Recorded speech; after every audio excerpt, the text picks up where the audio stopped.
has Jake DeBrusk, for years a thorn in the Toronto Maple Leafs side while wearing the Boston Bruins colors, finally become the missing piece to lead Toronto to the promised land in an ironic twist of the market.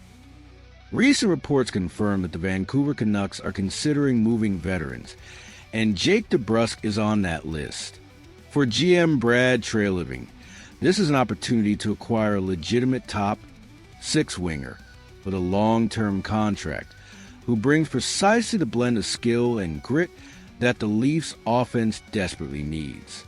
The rumor suggests a change of scenery trade for DeBrusk, who, despite scoring 8 goals in 23 games this season, may not be part of a Vancouver team looking to rejuvenate its roster.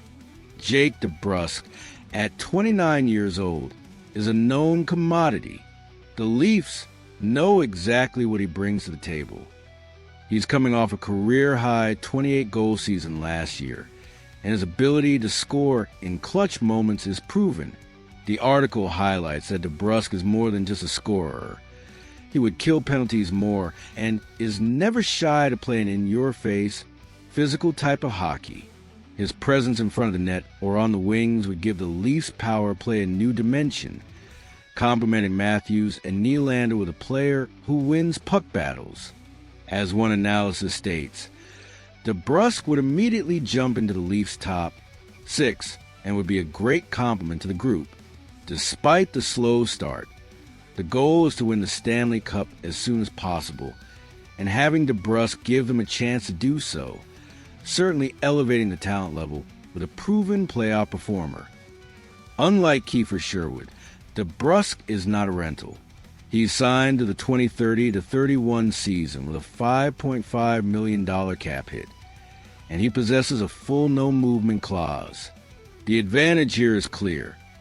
A $5.5 million contract is reasonable for a 25 to 30 goal producer in the current salary cap environment. He would be a core piece for years to come. The obstacle, however, is that DeBrusk has to want to come to Toronto. The article suggests that joining forces with the Maple Leafs could be something DeBrusk considers, given his desire to compete and his familiarity with the Canadian market as an Edmonton native. To acquire a player with 5 years of control, the price will be steep. The report speculates on the return the Canucks would demand. They would immediately ask for Easton Cowan or Nick Robertson. The Leafs would obviously push for the latter, Robertson, attempting to protect their top prospect, Cowan.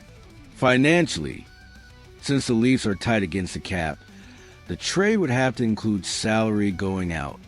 Max Domi's name comes up as a candidate, but the most intriguing suggestion is defenseman Brandon Carlo. Carlo is owed $3.48 million through next season. Sending Carlo would resolve part of the money issue and give the Canucks a stable right-shot defenseman. However, this would create a hole on Toronto's blue line that Treliving would have to fill elsewhere. Jake DeBrusk is the definition of a necessary luxury acquisition. He brings a playoff pedigree that the Leafs core has been missing. The trade is complex, requiring financial juggling and asset sacrifice, likely Robertson in a high pick or Carlo, but the end result will be a deeper, heavier, and more dangerous Leafs offense. If Treliving is truly committed to winning now, DeBrusk is a target that aligns perfectly with that ambition.